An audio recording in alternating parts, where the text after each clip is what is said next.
Et salut à tous, c'est Fag, j'espère que vous allez bien. Et aujourd'hui on se retrouve pour un nouvel épisode de Bundesliga Back, la série de l'été où on passe en revue chaque club de Bundesliga avant le début de saison.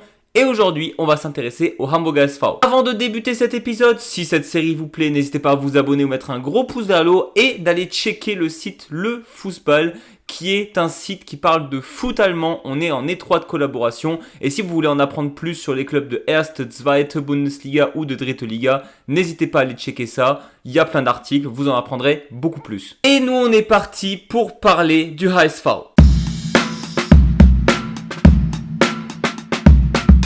Comment ne pas débuter cette rétrospective en parlant de la montée du HSV? Le Bundesliga Dino est de retour. Pour ceux qui ne le savent pas, évidemment Bundesliga Dino, vous avez compris, ça veut dire le dinosaure de la Bundesliga. Parce qu'avant la descente du HSV, c'était le club qui était en Bundesliga depuis le plus longtemps tout simplement. On parle quand même pas d'un petit club. Le HSV, ça a gagné la Ligue des Champions dans les années 80. Historiquement, c'est l'un des plus grands clubs que l'Allemagne ait jamais eu. Et ça fait mal de dire ça en tant que fan du Werder Bremen. Et ça fait donc depuis 2018 que le HSV n'avait plus été au plus haut niveau du foot allemand. C'est assez dingue de se le dire. Et ça montre à quel point la Zweite Bundesliga, déjà, c'est l'une des deuxièmes ligues les plus compétitives du monde. Et que c'est pas facile de s'en défaire en fait. Le HSV, quand ils sont descendus, on s'est tous dit, bon, ils vont revenir dans 1 ou 2 ans. Sauf qu'ils ont flirté pendant des années avec les places pour remonter en Bundesliga. Sauf que le HSV est une équipe de choker et au printemps, même s'ils étaient 2e voire 3e parfois, ils finissaient toujours 4e en fin de saison. C'est pour ça que ceux qui disent que ça va être facile pour Wolfsburg de remonter en Bundesliga, oui, ils sont favoris, mais attention, ça va pas être facile, loin de là. Et donc, en tant que promu, le HSV n'avait qu'un seul et unique but cette année, c'était le maintien. Et ils l'ont fait avec brio. 13e de Bundesliga avec 38 points. Franchement, c'est grave carré. Et en même temps, il faut se le dire, même en tant que fan du Werder Bremen, le Volksparkstadion, les fans, l'histoire complète qu'il y a autour de ce club, franchement, moi, je ne les voyais pas redescendre directement en Zweite Bundesliga en fin de saison. Mais c'est vrai que là, ils ont un peu cassé toutes les attentes. Et on a rarement dit ça jusqu'à maintenant, mais le HSV a fait une saison plutôt logique. C'est-à-dire que Hamburg, avec leurs fameux 38 points, ils perdaient contre les clubs qui sont censés être meilleurs qu'eux. Ils faisaient match nul contre ceux qui étaient dans leur rang. Et ils gagnaient contre ceux qui étaient en dessous. Ouais, pas mal. C'est clair qu'avec une dynamique pareille, si tu bats tes concurrents directs qui sont censés descendre, et ben généralement tu arrives à te maintenir. Évidemment, cette saison, il y a eu le fameux baptême de passage, comme j'aime bien l'appeler. C'est-à-dire que tu vas te faire souiller au moins une fois par le FC Bayern. Et tu prends 5 buts dès ton premier match contre eux. Mais bon, c'est le HSV, ils avaient déjà l'habitude de se faire souiller à l'époque. Ça n'a pas changé à ce niveau-là. La première victoire de la saison, tu la récupéreras face à Heidenheim lors de la 4e journée. C'est ce que je disais, les clubs qui sont censés être moins forts, bah ils l'étaient. Et on va dire la grosse victoire marquante de cette saison, c'est la victoire face au VfB Stuttgart en novembre, si je dis pas de bêtises, où tu montres que tu peux aussi être un sacré poil à gratter pour les tout meilleurs clubs de Bundesliga. Même si tu t'étais fait largement battre à la Allianz Arena face au Bayern, il faut rappeler aussi que lors du match retour au Volksparkstadion, il n'y a eu que 2-2, c'est-à-dire que le Bayern n'a pas fait 2 victoires contre le HSV. Tu as réussi à choper un match nul contre le Bayern, qui était sur une dynamique un peu moyenne, n'empêche, il faut le faire. Mais la dinguerie de la saison, c'est lors des 3 derniers matchs où le HSV battra coup sur coup Frankfurt, Freiburg, et lors du tout dernier match de la Bundesliga de la saison dernière, ils feront match nul 1-1 face au Bayer Leverkusen qui avait de vrais enjeux, qui voulait récupérer les plus grandes places européennes. Franchement, le HSV est de retour.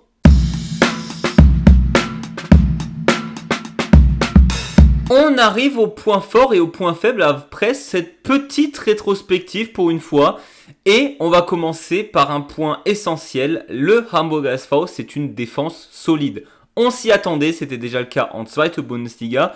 Sauf qu'on ne les attendait peut-être pas à ce niveau-là. Mais il faut savoir que vers la 22e journée environ, le HSV était la 7e défense de Bundesliga. C'était le 7e club qui avait encaissé le moins de buts. Et généralement, lorsque tu es dans le haut du panier statistiquement sur soit les buts marqués ou les buts pris, bah oui, tu t'en sors et tu ne vas pas finir dernier ou sur les places relégables. Après, évidemment, je l'ai évoqué tout à l'heure, le fameux coup de mou du printemps, si on peut le dire ainsi. Il avait commencé un petit peu avant cette année, mais voilà, le HSV en fin de saison, on a quand même senti qu'ils étaient plus fatigués, donc c'était vraiment plus difficile, que ce soit offensivement ou défensivement.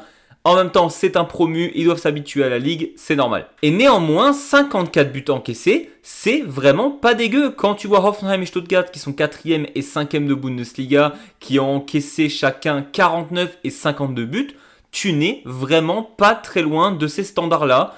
Donc, tu peux prendre ça en considération. L'année prochaine, on part du principe que le HSV, ça va être une très bonne défense. Après, évidemment, l'élément qui a le plus aidé dans ce sens-là, c'est le prêt de Luka Vuskovic, 18 ans. J'ai presque envie de dire co-rookie de l'année parce que oui, Diomande a eu le trophée, mais Vuskovic l'aurait tellement mérité également. Il a été incroyable. Comment tu peux être un leader pareil à 18 piges en défense centre? Ça va être un futur crack. On en reparlera tout à l'heure, mais il a vraiment aidé. Autre point ultra positif d'après moi, le coaching de Paul Zinn. Il faut savoir que beaucoup de médias avant la saison étaient vraiment dubitatifs. Alors oui, c'est lui qui a fait remonter le Hamburg SV alors que Hamburg avait l'habitude de chercher des coachs expérimentés, que leur but était de remonter avec des gens qui connaissent la Bundesliga. À croire que ça n'a pas marché. À un moment donné, ils ont donné leur chance à Paul Zinn qui faisait déjà partie de la structure du club. Il a réussi à les faire monter. Sauf que évidemment les médias restent toujours médisants et se disent ouais bon un coach de 35 ans qui n'a pas vraiment l'expérience, oui ok sur une saison il a réussi à les faire monter, il n'arrivera pas à faire mieux avec cette équipe du HSV. Et ben franchement son coaching je l'ai trouvé super. On rappelle qu'il a seulement 35 ans le coach du HSV, c'est-à-dire qu'on a des joueurs actuellement de Bundesliga qui sont plus vieux que lui.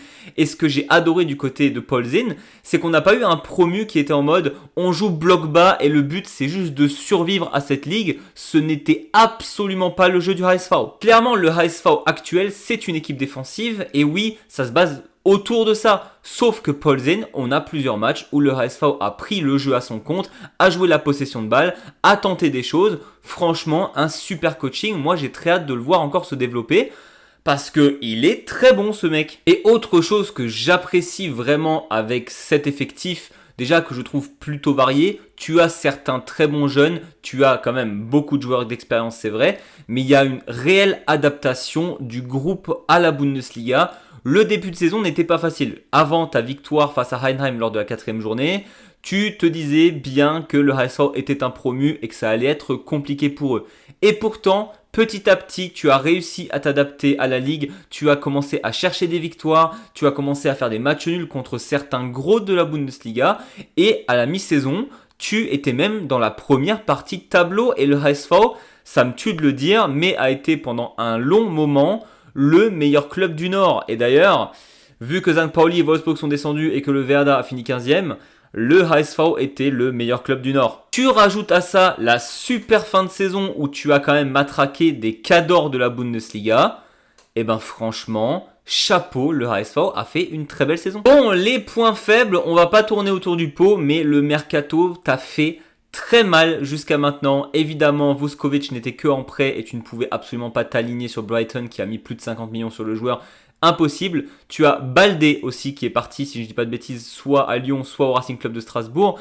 Et en plus de ça, tu as Königsdorfer qui fait quand même partie des héros de la montée du HSV, qui est parti chez un concurrent direct. Et même si Vuskovic était un défenseur central, il marquait pas mal de buts pour le HSV. Et donc tu te retrouves quand même réduit au niveau offensif, parce que là tu as perdu beaucoup de joueurs offensifs, alors que tu n'as marqué que 40 buts cette saison. 54 buts encaissés c'est pas mal, 40 c'est beaucoup trop peu. Il y a juste tes amis du Werder Bremen et de St. Pauli qui font pire. C'est pas fou. Et moi ce qui me fait peur pour la saison prochaine, c'est que maintenant, oui, le HSV sait s'adapter, on l'a dit juste avant. Par contre, ça va être ta deuxième année en Bundesliga, que les autres clubs du coup commencent à connaître ton style de jeu, savent à quoi s'attendre. Et s'ils savent qu'ils ont juste à défendre un peu plus dur parce que tu ne marqueras pas quoi qu'il se passe et que eux, par du principe qu'ils vont marquer minimum un but, perdre 1-0, c'est perdre quand même. Et clairement, faire moins bien que 40 buts la saison prochaine, ça peut vite tourner au vinaigre. On l'a dit tout à l'heure, le HSV a été régulier, c'est bien. Sauf qu'à un moment donné, si tu veux espérer mieux et si tu veux espérer aussi survivre les prochaines années, va falloir battre beaucoup plus les grosses équipes de Bundesliga. Oui, tu perds logiquement contre la plupart des gros cadors, tu fais une très belle fin de saison.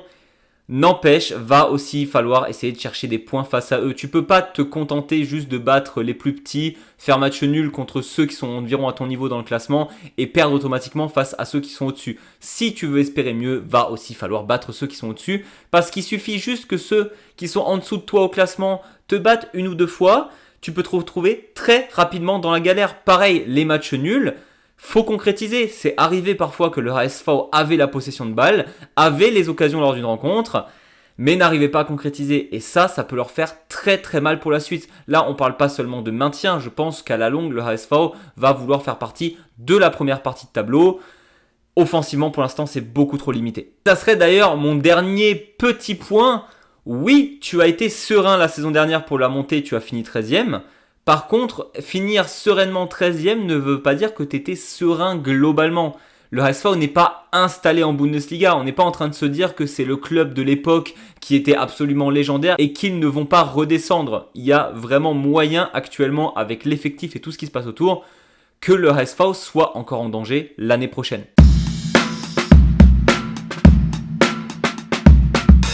On arrive aux joueurs à suivre et on l'a dit tout à l'heure, on va pas répéter tous ceux qui sont déjà partis, mais j'ai oublié de mentionner Vieira aussi qui est quand même au milieu de terrain le leader tactique et technique de cette équipe du HSV qui était aussi seulement en prêt et qui n'est plus là. Tu as quand même bien ciblé tes problèmes, le mercato a clairement été fait surtout du côté offensif, tu as cherché pas mal de joueurs d'attaque en Ligue 1 d'ailleurs. En défense centrale, tu vas devoir remplacer Vuskovic, tu n'as pas le choix.